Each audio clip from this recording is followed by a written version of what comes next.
The morning the trailer pulled into our road, it was a Tuesday in late October of 2019, and the sky was the color of old pewter pressing flat against the tree line to the north. The kind of sky that tells a person who has worked this country long enough that the first hard frost is maybe 4 days out, not more, and that whatever you intend to finish before the ground locks up, you had better intend it seriously. I was mending a stretch of fence along the east pasture, a job I had been postponing since the first week of September, because there is always something more urgent demanding the afternoon.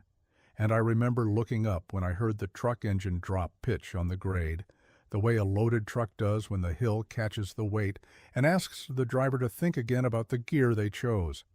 It was a longer trailer than I expected, single axle, white, with a rusted license bracket and a left tail light that was more suggestion than function.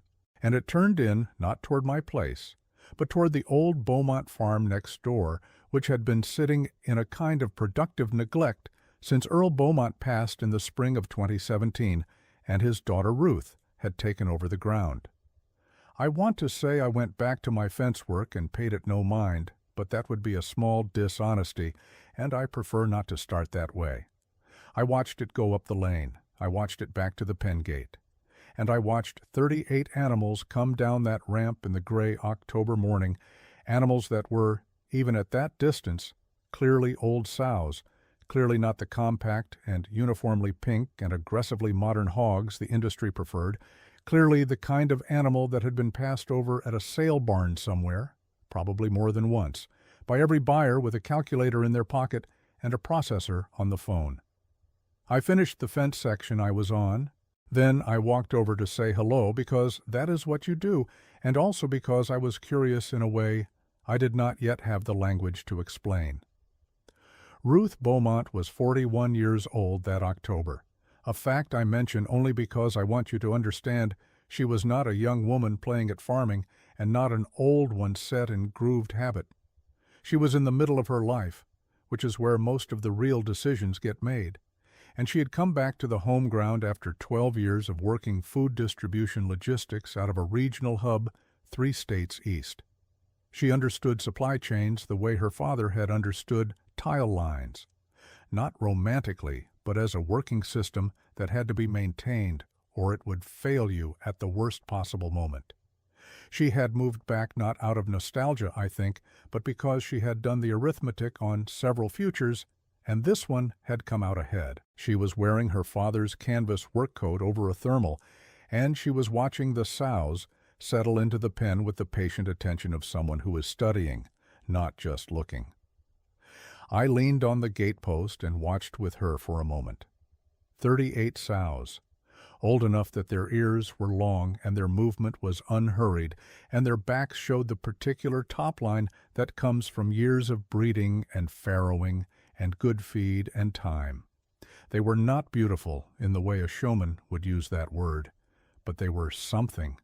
I noticed that even in the mild confusion of a new pen they were not frantic. They walked the perimeter once, each of them, and then they went to work investigating the ground with a steadiness that I found, without being able to say exactly why, reassuring. I asked Ruth what she had paid. She told me the number without hesitating, and it was a number so far below what you might expect for 38 animals that I actually stopped and ran it back through my head once to make sure I had heard correctly. She said the sale barn had put them through twice, and they hadn't drawn a serious bid either time. The buyers wanted feeder pigs and modern lean genetics and fast turnarounds. These sows were none of those things. I told her I could see that. She said she knew, and then she said something that I have thought about more than once in the 2 years since. She said her father had always told her that the thing no one bids on is not necessarily the thing with no value. It is sometimes the thing whose value takes longer than an auction to explain. I nodded because that is the kind of thing you nod at when a neighbor says it, and I walked home and ate supper and went to bed without knowing yet what those 38 sows knew about what was coming. I will be honest about my own situation in those months, because I think it matters to understanding what I was watching and why I was watching it with more attention than a man usually pays to his neighbor's hog pen. My own operation at that time was running about 220 acres of mixed corn and bean ground with a small cow-calf herd on the southeast quarter, and I was doing what most men of my age and my particular size of operation were doing in 2019, which was working hard and staying roughly even, and telling myself that staying even was a kind of winning, which it is. But only if you believe that the game you are playing is the right game. I had begun in the previous year or two to quietly doubt the game, not loudly, not in any way that would make me useful to someone writing about a dramatic turning point, just the low, persistent doubt of a man who has been watching input costs move one direction and margin move the other, for long enough that the trend is no longer a surprise, but has instead become a kind of weather condition, permanent and adjusting. My wife, Carol, had asked me in the summer of 2019 what I thought we were building toward, and I had given her the kind of answer that is technically responsive but does not actually answer the question. She had listened to it carefully and then said, "Well, let me know when you figure it out," and gone back to her book, and I had sat there for a while feeling the weight of a question I had not answered. So when I say I was watching Ruth Beaumont's pen with attention, I mean I was watching it partly because she was my neighbor and I am a neighborly person, and partly because I was, without admitting it to myself in any formal way, looking for something. I did not know what. But a person in the middle of a quiet doubt has a particular kind of antenna, and it was up. The first person to say something about the Sows at any volume was Dale Crofton, who runs the farm supply co-op on the county highway and who is not a malicious man, but who has a conversational habit of stating the consensus as though he personally checked it against a standard before issuing it to the public. He mentioned it to me about 10 days after the trailer arrived, when I was in picking up a box of drive pins, and he said he had heard Ruth Beaumont bought herself a load of cull sows at the Ridgeline barn, and he wondered what she thought she was going to do with them. I said I was not entirely sure. He said, with the particular gentleness of someone delivering a verdict, that old sows were a hard way to make anything work, that the cutout on that kind of animal was not favorable, and that a small processor would take them, but the numbers were not going to encourage anyone. He quoted me a hanging weight figure and a per-pound processing cost and a timeline for when those animals would be ready to do anything at all, and the arithmetic he produced was not wrong exactly, but it felt like arithmetic applied to the wrong question. I bought my drive pins and drove home. By noon that day, a version of Ruth's purchase was circulating at the diner in town, and the version had grown in the way that things grow in a small county when they involve a woman returning to her dead father's farm and making an unfashionable choice with unfashionable animals. The version at the diner had her paying more than she paid for animals in worse shape than they were, with a plan less clear than the plan she actually had. I know this because Carol's sister eats at the diner on Tuesdays, and she is a reliable reporter. None of it was cruel. Small county talk rarely is, in my experience. It was just the sound of people triangulating around something unfamiliar and making it familiar by reducing it. Ruth, to my knowledge, did not eat at the diner during this period. She was busy. I could see that from the road. She had cleaned out the old Beaumont hog barn, which had not housed animals since Earl's last batch of feeders in 2014. And she had brought in lime and new bedding, and she had run a waterline repair on the south end that I later learned she did herself over 2 days with a hand trencher she rented from the co-op. She had divided the pen into 3 groups, which told me she was thinking about condition and age differentially, and not just running the herd as a single unit. She was feeding them well. Not extravagantly, but well, and with a consistency I noticed because I passed that lane every morning, and I could set a clock by when her truck was parked at the barn.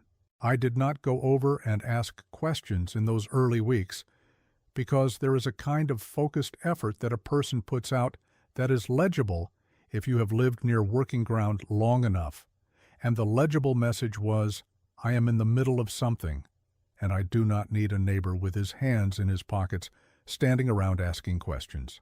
I respected that. I kept my questions in my pocket along with my hands.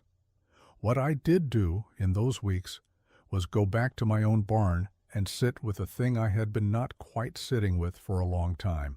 My father had kept hogs on this ground through the 70s and into the early 80s before the market moved and the integrators came, and it stopped making sense for a man of his size to compete on volume.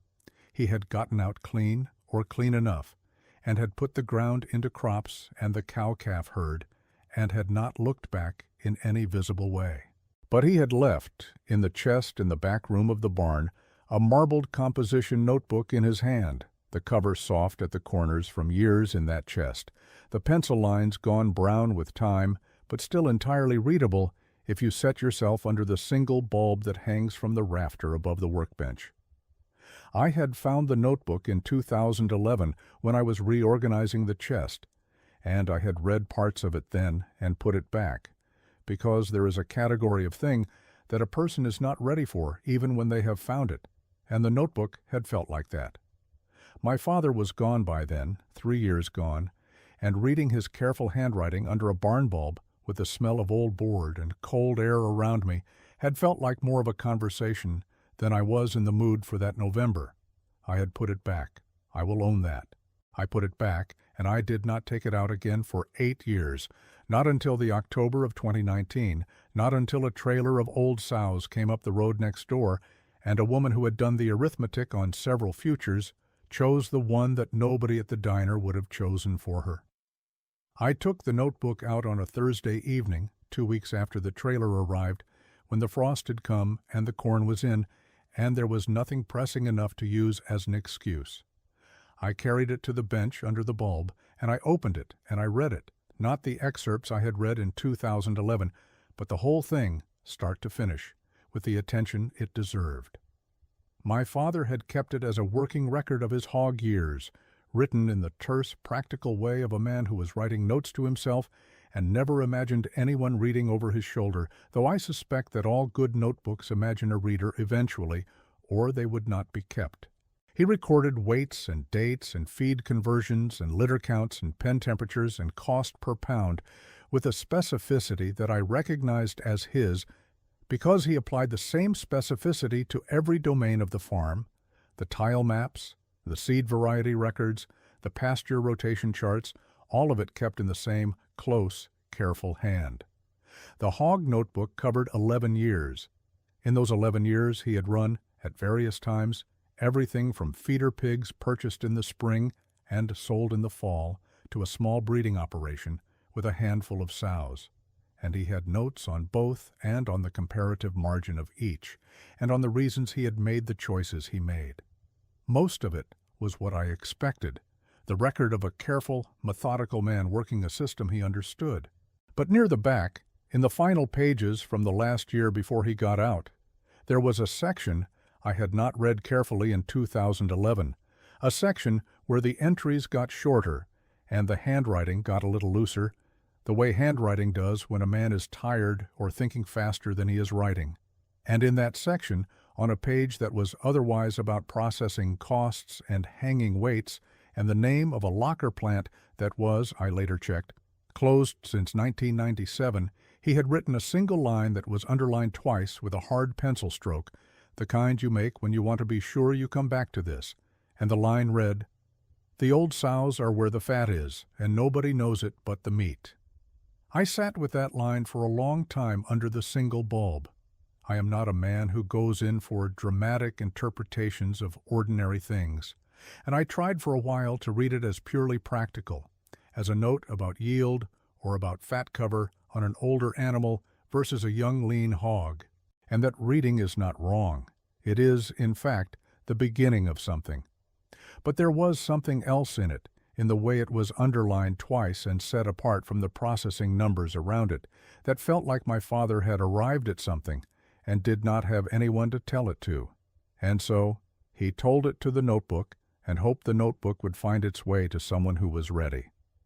I closed the notebook and I sat in the cold barn for a while longer than I needed to, And then I went inside and told Carol I thought I needed to go talk to our neighbor in the morning. Carol looked up from the table and asked what I was going to say. I said I thought I was going to ask if she needed any help thinking through what she had and whether she had a plan for where the meat was going. Carol said that sounded reasonable and went back to what she was doing, which is how Carol has always operated, and why 31 years of decisions made on this farm have, on balance, been better decisions than they might otherwise have been. I went over the next morning, a Friday just past 7, and found Ruth in the barn with a clipboard and a flashlight, checking one of the older sows in the south pen who had gone off feed the day before. She told me the sow was fine, probably just adjusting to the mineral change she had made in the ration, and she made a note and set the clipboard on the rail and looked at me with the particular expression of a person who has decided to hear what you came to say. I told her about my father's notebook. I told her about the line. I told her I thought she might be onto something that the sale barn buyers and the co-op arithmetic and the diner version of her plan had all missed, and that the thing they had missed was the same thing my father had noticed 30 years ago and written down and never fully worked out. She listened without interrupting. When I was done, she was quiet for a moment, and then she said, "That is more or less what I came home here to find out." I asked her what her plan was for processing and for where the product was going to go. She told me. And when she told me, I understood for the first time that the 12 years in food distribution logistics had not been a detour from the farm. They had been the education the farm required. The plan she described to me that morning was specific and patient, and in the way of plans that have been thought about for a long time before being spoken aloud, surprisingly complete. She was not going to sell the sows to a commodity processor. She had already had that conversation, and the number they offered was exactly the number Dale Crofton had described at the co-op, which was not a number that made the operation work.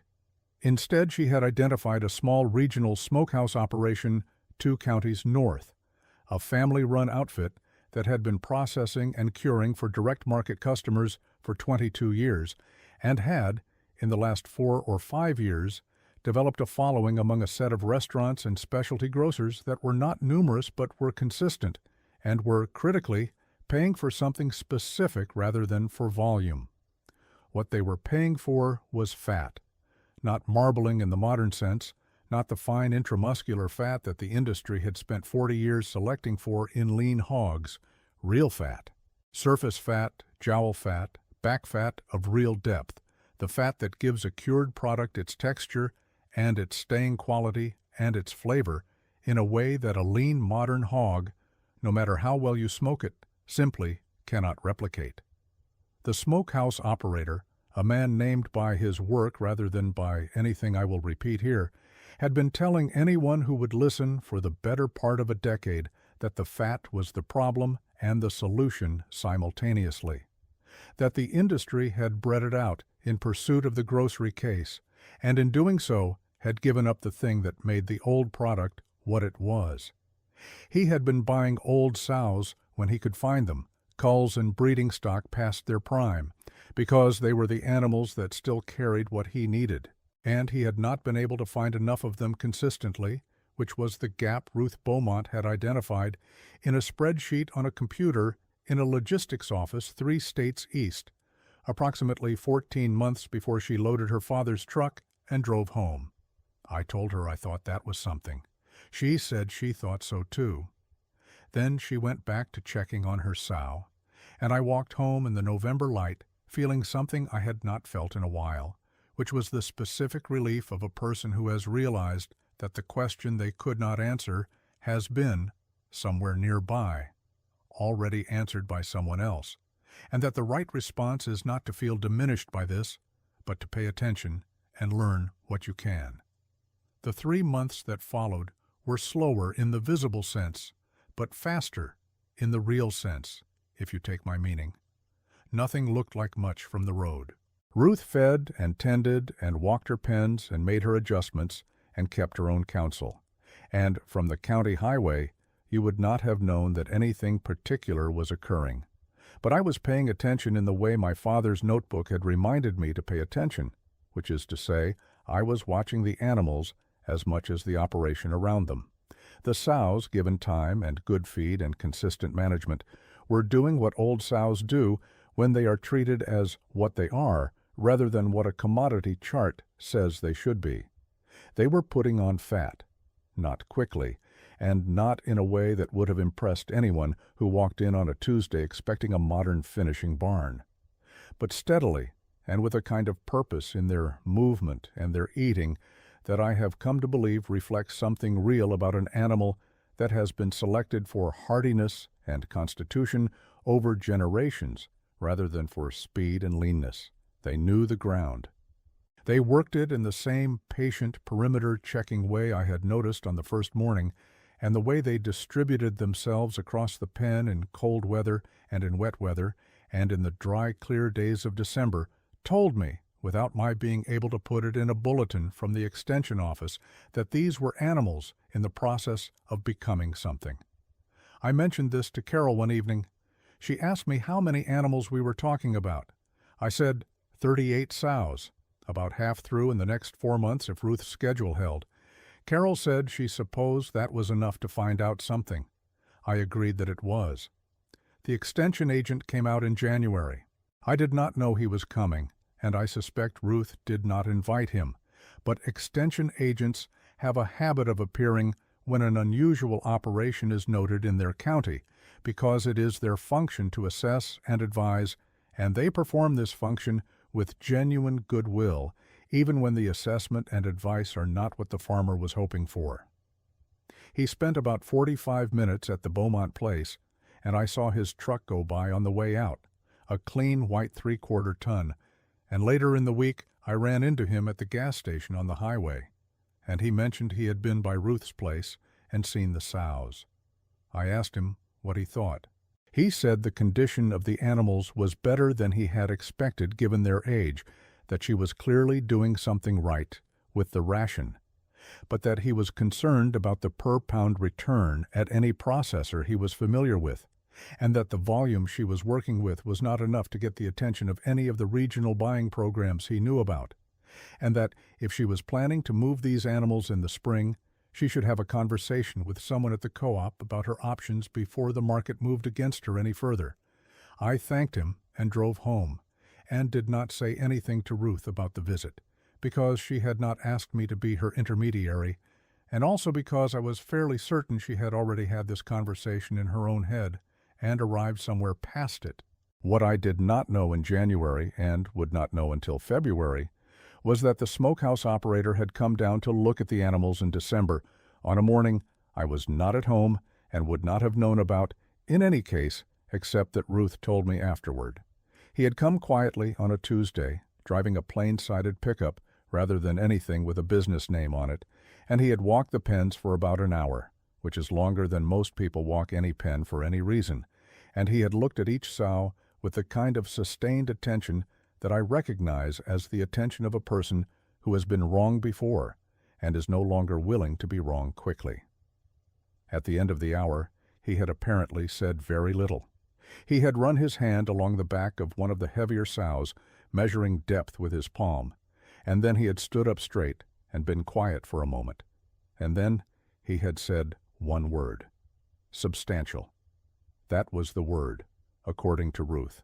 Just the one word, and then a few practical questions about timeline and volume and whether she could hold some of the animals an additional 6 weeks if the schedule required it.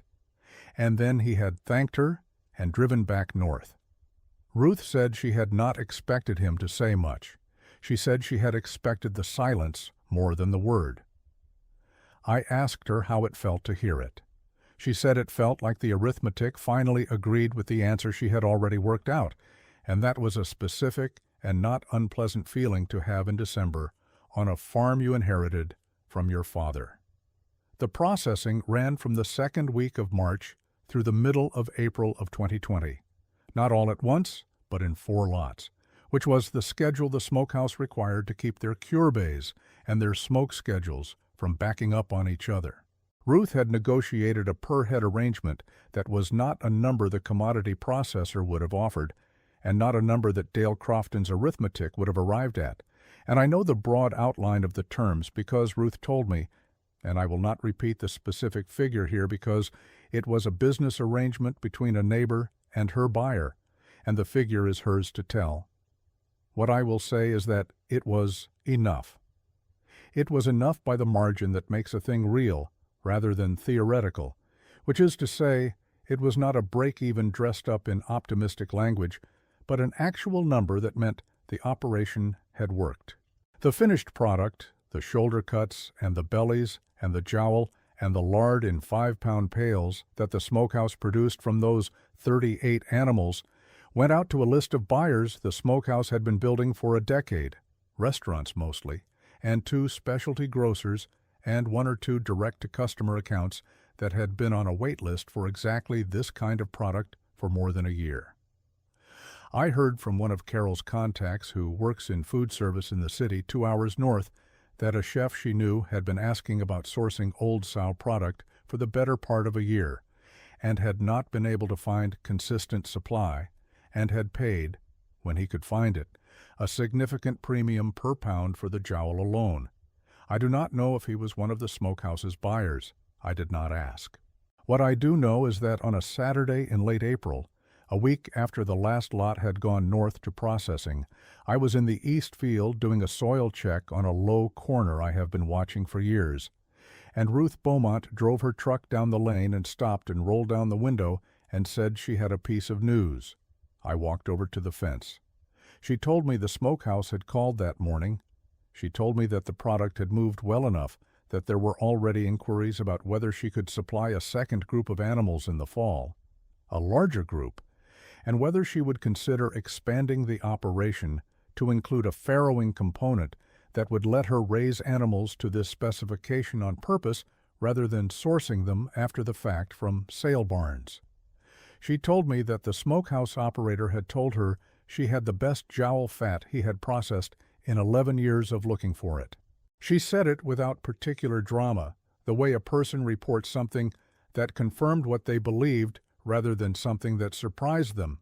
And then she said she wanted me to know because I had come over in November and told her about my father's notebook, and she thought that mattered. I said I thought it did too, and that I thought my father would have been pleased to know the line had found someone who could use it. She said she imagined he would. Then she rolled up the window and drove back up the lane.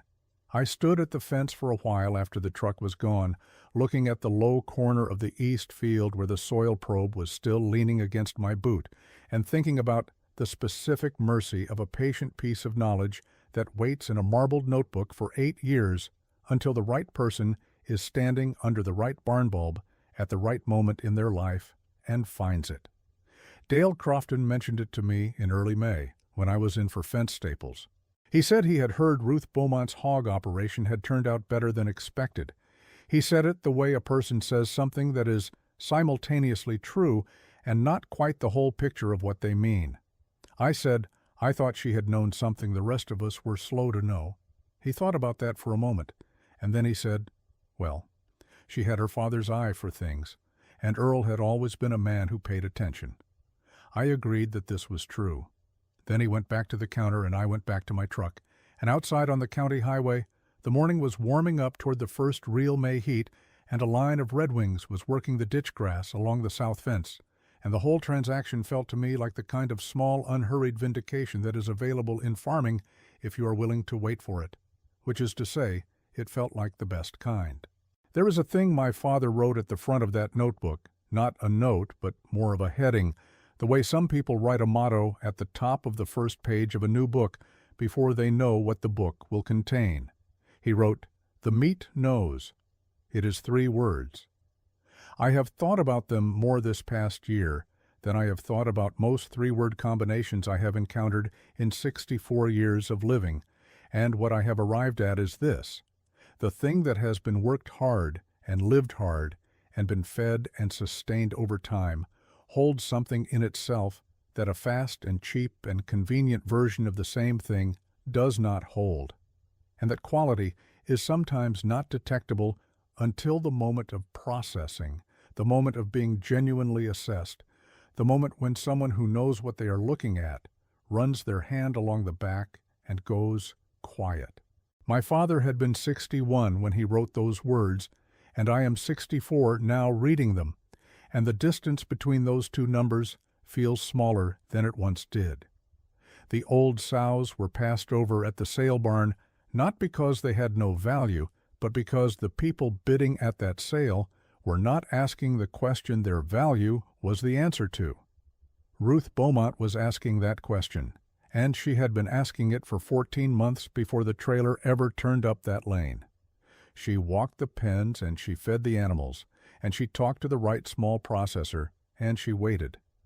And in the spring of 2020, in the middle of a year that gave most people more uncertainty than they had planned for, the Smokehouse line wrapped the lot, and the jowl fat was substantial, and the old way turned out to know something the new way had spent 40 years forgetting. That is what happened. That is the story as I understand it. If you have your own piece of ground that other people wrote off before they looked at it closely enough, or your own notebook from your own father or your own grandfather with a line in it you are not sure you are ready for, I would genuinely like to hear about it in the comments below. The most interesting things on this channel have always come from people who kept at something that was not fashionable to keep at, and I do not expect that to change. If this kind of story means something to you, subscribe, because we move slow on this channel, but we get somewhere. And wherever we get, I would rather have you along for the walk than not.